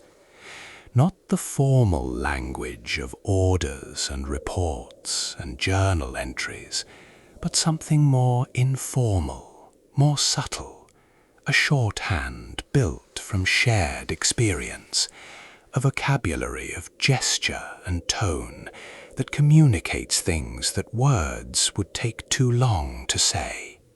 The Corps of Discovery, by the time they had been on the Missouri for a month or two, would have been developing exactly this kind of internal language. The men who had been assigned to the same mess knew each other's habits and moods in the intimate way that only people who eat and sleep and work together can know each other. They knew who snored and who slept silently. They knew who woke easily and who could sleep through almost anything. They knew who was at his best in the morning and who needed the first hour of the day to gather himself, and they knew to give that hour without comment. The voices around the campfire in the evenings would have had a particular quality as the weeks and months progressed, the easy, unhurried quality of people who no longer need to perform for each other, who have moved past the social effort of first impressions into something more relaxed and genuine. The stories that men tell each other after months of shared hardship are different from the stories they tell strangers. They are more specific, more personal, more willing to include the embarrassing or the frightening or the simply ridiculous. There were certainly difficult personalities in the Corps. It would be surprising if there weren't, given that 40-some people were living in each other's pockets, with no ability to go somewhere else for a break. The journals hint at tensions, at men who were punished for insubordination or desertion or drunkenness, at the court-martial proceedings that Lewis and Clark held in the early weeks of the expedition to establish authority and discipline. There is one early entry recording a man being sentenced to 100 lashes for absence without leave, a harsh punishment carried out formally, because Lewis and Clark understood that discipline in the early days was essential to everything that would follow. But by the time the expedition had been on the Missouri for several months, the worst of those tensions had been resolved one way or another. The men who remained were the ones who had made their peace with the expedition's demands, and around the evening campfire, in the hour or two between supper and sleep, whatever tensions remained in the daylight tended to ease. Men who had been at odds over the day's work would find themselves sitting near the same fire because it was the warmest one, and the proximity would be enough. Men who were frightened, and some of them must have been frightened, regularly in ways that the journals carefully don't record, would find the presence of company quietly reassuring in the dark. The sound of another person breathing near you in the night is one of the oldest human comforts there is. It says, simply and without words, I am here too. We are here together. Whatever is out there, and we are in here. The sentinels exchanged information in low voices at the changing of the watch. What had been heard, what had been seen, whether the horses, when the expedition had horses, were calm, whether the fire needed feeding, whether any of the ropes on the boats had needed adjusting. These small, practical communications were the night's own language, the quiet management of shared survival, conducted in the voice you use when you don't want to wake the men who are sleeping, but need to make sure the man who is taking over from you knows what he needs to know. And there were the silences between the talking, which had their own quality. Early in the expedition, the silences might have carried some discomfort, the social awkwardness of people still learning each other, still uncertain about how to occupy the same quiet space without feeling the need to fill it. Later, the silences became something easier, the comfortable silence of people who are simply present together, who don't need to be entertaining or informed or performing, who can sit near the same fire and stare into the same darkness and think their own private thoughts without anyone finding this strange or rude. The nights were not always peaceful in the way that rest implies. Illness moved through the core of Discovery with the same indifferent persistence as the Missouri's current, and sickness was worst at night. Fevers running higher in the small hours, pain more insistent when there was nothing else to focus on. The particular loneliness of feeling unwell, far from home, and far from any medical help beyond what the expedition itself could provide. Meriwether Lewis was the expedition's designated physician, a role he had prepared for with the same methodical intensity he had brought to every other aspect of his pre-expedition education. He had studied with Benjamin Rush in Philadelphia, one of the most eminent physicians in America, and he had stocked the expedition with a medical kit that was, for its era, impressively comprehensive.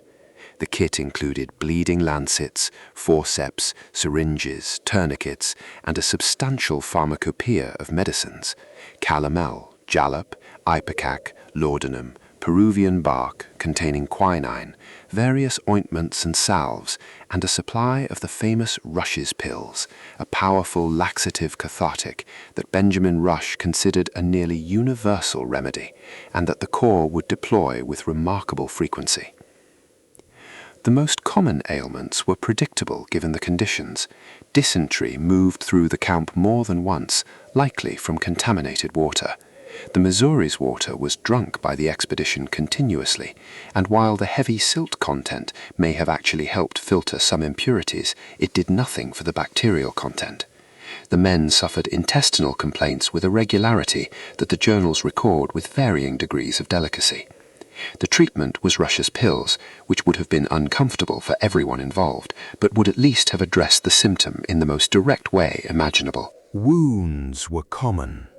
The work of the expedition was physical, and physical work in wilderness conditions produces cuts and bruises and worse. A man who slips while carrying a heavy load on rocky riverbank ground might twist an ankle or break a bone.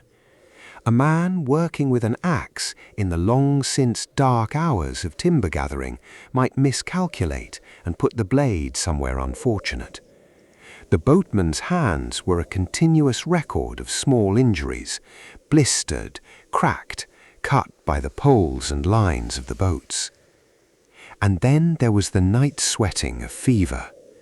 The Missouri River bottoms in summer were a breeding ground for mosquitoes, and mosquitoes in that era and that region carried malaria, not in the tropical hyperacute form, but in the intermittent form that produced cycles of chills and fever that could last for weeks and recur for years. Several of the men show signs in the journals of having contracted what was then called the ague, a term that encompassed malaria and similar intermittent fevers, and the Peruvian bark Lewis dosed them with contained quinine, which was and is the correct treatment for malaria. Lewis's medical training, however imperfect by modern standards, saved lives.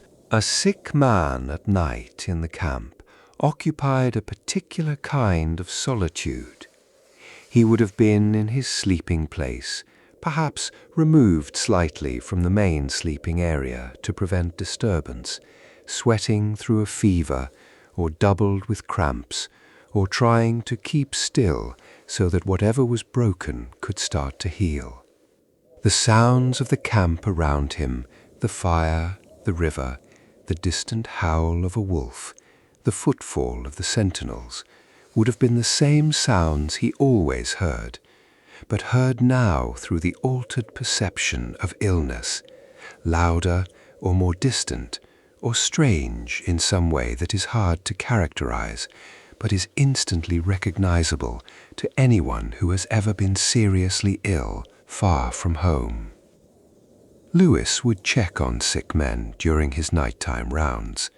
He was conscientious about his medical duties, and the journals show him administering medicines, monitoring conditions, adjusting treatments based on what he observed. His bedside manner, at least as the journals report it, was practical and attentive.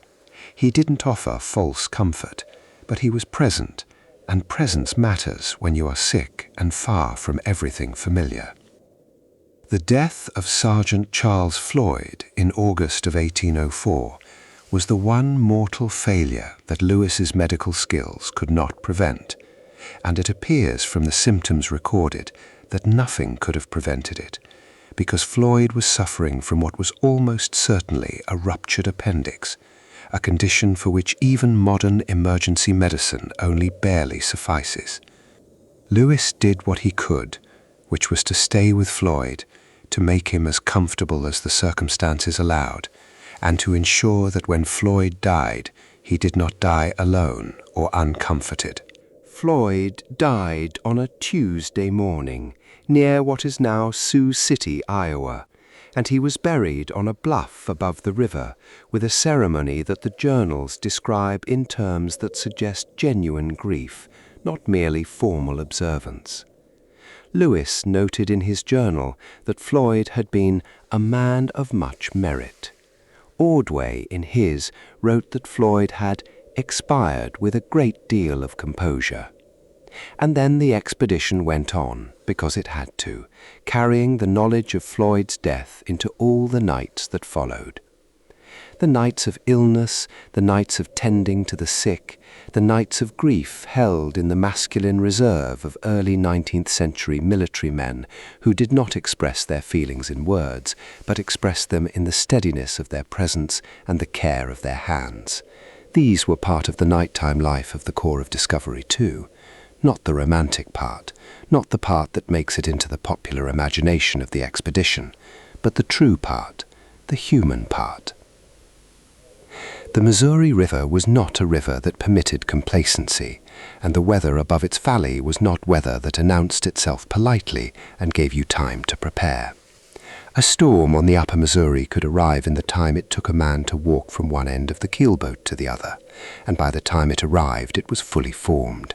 Wind that bent the cottonwoods horizontal and drove rain like needles, lightning that turned the river into a mirror of white light for the duration of each strike, thunder that rolled and rebounded off the bluffs until it seemed to come from everywhere at once. The journals of the expedition contain a remarkable meteorological record. Lewis, who was assigned the task of keeping a weather diary, recorded the temperature twice daily, the wind direction, the cloud cover, and the general character of the weather throughout most of the expedition. Reading through these entries, a picture emerges of a climate that was more variable and more extreme than anything most of the men would have experienced in their previous lives. The Missouri Valley in summer produced thunderstorms of a scale and frequency that would have been startling to men from the gentler Atlantic states. A nighttime thunderstorm on the Missouri River, when your camp was exposed on a river bar or a low bank, was not a comfortable experience. The lightning was the first concern, not because of any particular fear of lightning itself, but because the cottonwood trees that lined the banks were tall and isolated, exactly the kind of trees that attract ground strikes, and a camp pitched among or near them was a camp in a genuinely elevated risk position. Lewis records at least one occasion when lightning struck a tree near the camp with enough force to shatter it, and the party had some close encounters with strikes near the water. The wind was the other serious threat. The keelboat's mast and sail were useful when the wind was behind them, which was rarely, but they were also potential hazards in a strong headwind. The journals record at least one occasion when a squall hit the expedition while they were on the water and came extremely close to overturning the keelboat. The boat listed alarmingly, the men on the downstream side scrambling to counterbalance, the captains making rapid decisions about whether to try to ride it out or get to shore. They got to shore, barely, and the journal entry recording the incident has an understated quality that barely conceals how close the whole enterprise came to ending. When a storm arrived at night, the response was immediate and practiced. The sentinel's job was to wake the camp the moment the weather showed signs of turning dangerous. And on the open Missouri, a sentinel with any experience would have learned to read the sky in ways that went beyond ordinary weather sense. The specific smell of the air before a big storm, the particular stillness that precedes a violent wind, the way the animals behaved in the hour before the weather changed. The camp would be roused, often in the dark and the rain simultaneously, men stumbling to secure lines, to protect equipment, to get the most vulnerable people and materials under what cover existed. The sails, when they weren't being used as boat sails, served as makeshift shelters, draped over frames or simply held above the most important equipment to keep it from being soaked. The medicine chest, the papers and maps and journals, the gunpowder, these were the priorities, the things that had to be kept dry regardless of what happened to everything else. After the storm passed, and the storms on the upper Missouri often passed as quickly as they came, rolling east and leaving the air scrubbed and clear behind them, there was the particular pleasure of the post-storm night. The temperature would have dropped. The insects, briefly, would have been washed out of the air. The stars, if the clouds cleared entirely, would be startlingly bright in the newly washed atmosphere. The river would be running a little higher, a little stronger, with the additional water from the upstream precipitation, and its sound would have changed accordingly, louder, more insistent, more purposeful. The men who had been roused would settle back into their sleeping places, damp and slightly irritable, and also perhaps quietly pleased with themselves for having managed it. There is a particular satisfaction in surviving something that tried its best to be dramatic and failed. The storm had come, it had done its worst, the camp had endured, and now the night was quiet again, and the river was still there, and the morning would come in a few hours, and they would travel on. This resilience, this calm, practiced adaptation to whatever the weather produced, was one of the defining characteristics of the Corps of Discovery as an organization. They had not been selected to be comfortable, they had been selected to endure. And endure they did, night after night, through everything the Missouri Valley's weather had in its inventory. Section 18, the slow passage of the night, hour by hour toward morning. There is a particular quality to the middle hours of the night, the hours between midnight and 3 or 4 in the morning, that is different from the hours on either side of them. The evening, with its social energy and its firelight and its conversation, is behind you. The dawn, with its purposefulness and its restoration of the day's direction, is still too far ahead to quite anticipate. The middle of the night is its own territory, slower, deeper, more interior than any other part of the day. For the men on watch during these hours, the middle of the night had a particular quality of isolation that was unlike anything else in the expedition's experience. The camp was sleeping, the river was making its sounds, the stars were overhead in their slow rotation, and the sentinel was alone with all of it in a way that the daytime never permitted. The journals don't dwell on this experience, but they acknowledge it obliquely, in the occasional note about a particularly long watch, or a night that seemed to go on forever, or the particular relief of the dawn after a sleepless post. Sergeant Ordway, who was meticulous about recording the details of guard duty, sometimes notes the hour at which certain things occurred during the night, and reading those timestamps, 2 o'clock, 3 o'clock, the darkest part of the night, you get a sense of the long, patient, solitary vigil that was the sentinel's experience. What does a man think about, standing watch in the middle of the night on the bank of the Missouri River in 1804? He thinks about what he always thinks about, probably, which is to say, everything and nothing, in the particular drifting way of a mind that has been given a task requiring alertness but not thought.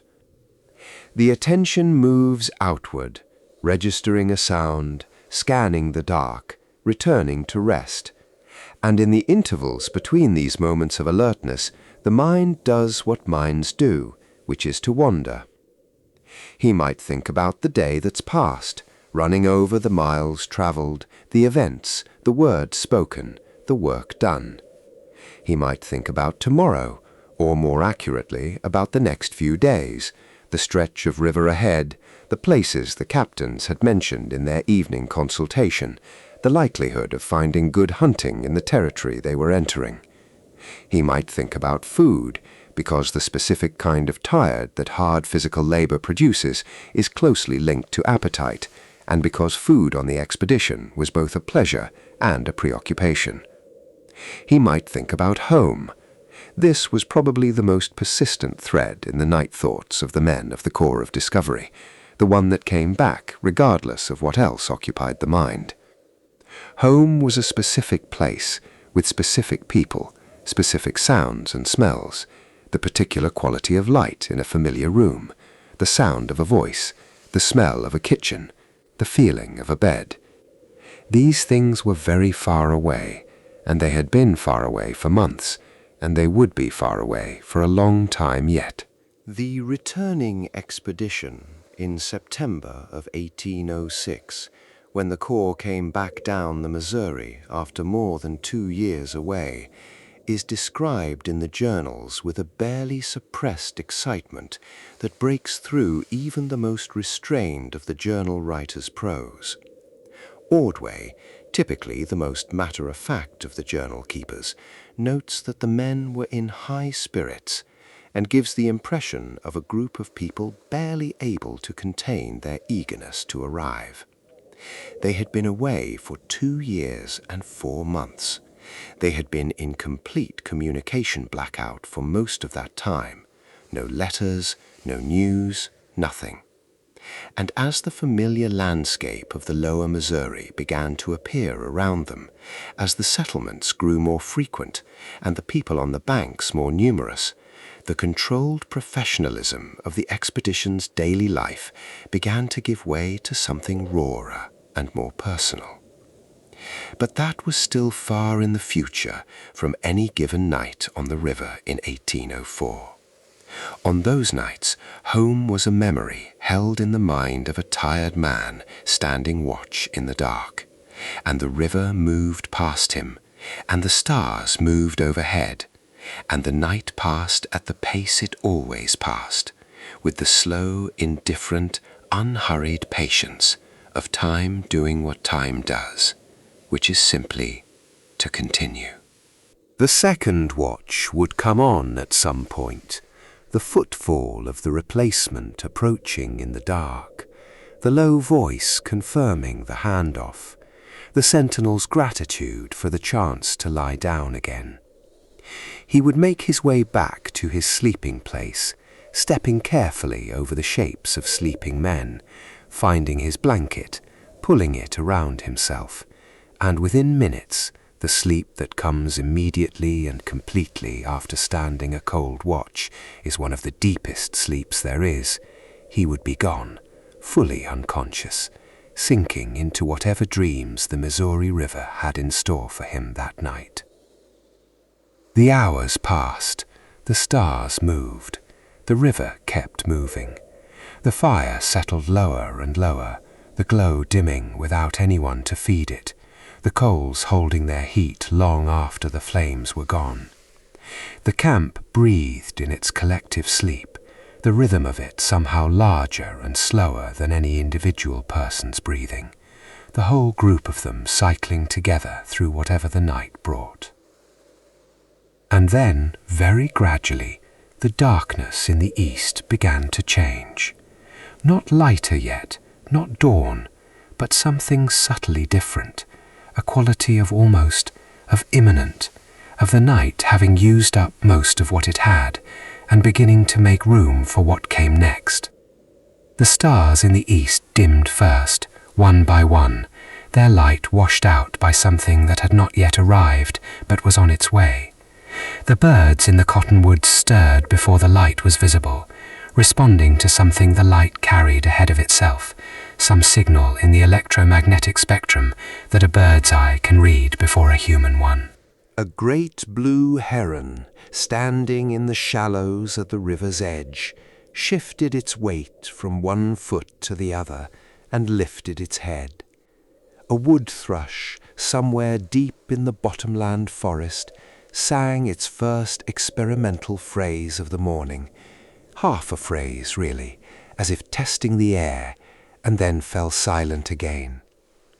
The Missouri moved on, absolutely unchanged, the same river it had been at midnight and at 4 in the morning, and would be at noon, its current indifferent to the business of day and night that played out on its banks. The last sentinel of the night would feel the change before he could see it, a lightening of the air, a sense of direction returning to the sky after the formless dark of the deepest hours. He would have been cold by now. The pre-dawn cold was the deepest of the night, and the prospect of the fire being rebuilt, of the camp stirring, of the day beginning in all its purposeful activity, would have been genuinely welcome. He would have stood his post and watched the dark become the not quite dark, and then the almost light, and then the actual grey of early morning, and the shapes of things would have resolved themselves from the formlessness of the night into the specific, solid, familiar shapes of the boats and the tents and the sleeping men. And somewhere in the camp, Meriwether Lewis would have been already awake, already moving, already thinking about the day ahead, already reconstructing in his careful mind the picture of the river as it had been described to him, the decisions to be made, the weather to be assessed, the plans to be confirmed or adjusted. The captain at dawn, already at work, already serving the mission that had brought them all here to the middle of an unmapped continent, on the bank of a river that most of the country had never seen. The day was beginning, the night was over, and everything the night had contained, the sounds and the silences, the watchfire and the stars, the dreams and the quiet thoughts, and the footfall of the sentinels, the river's voice and the wolves' voices, and the breathing of 40-some sleeping men, all of it was folding itself back into the past, into the enormous accumulation of past nights that the expedition was building behind it, night by night, mile by mile, all the way up the Missouri and beyond. The journal entries would be written, the maps would be updated, the boats would be pushed out into the current, and somewhere in the Newfoundland dog's quiet awareness, already alert and on his feet, the day was simply the day, continuous with the night before it, the same river, the same camp, the same people, all of them still moving towards something that was still a long way off, but was, with every night and every day, a little bit closer. This is how the core of Discovery lived.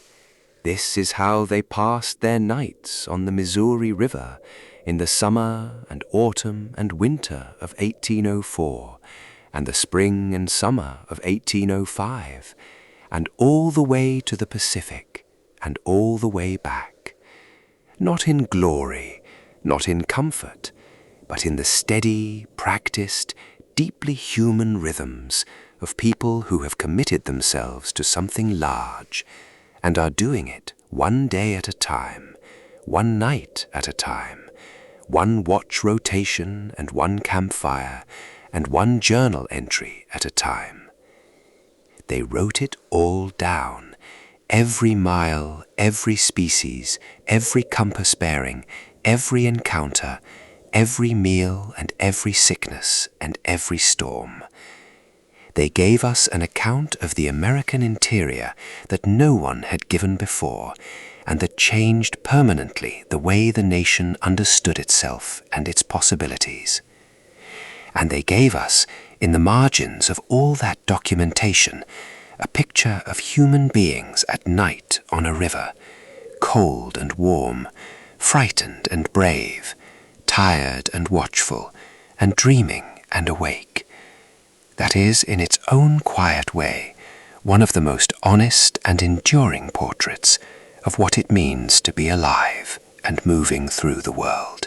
And perhaps that is the most restful thing about spending time with this story in the quiet hours before sleep.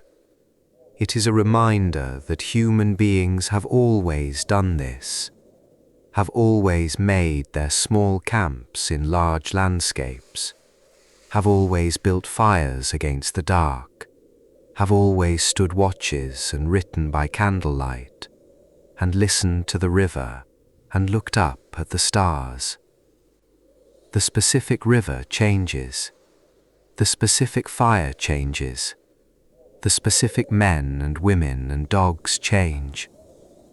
But the essential experience of being small and alive and moving carefully through a world that is vaster and older than any of us, That experience is unchanged, and it is shared across every generation that has ever lain down on the ground and closed their eyes and trusted the night to pass.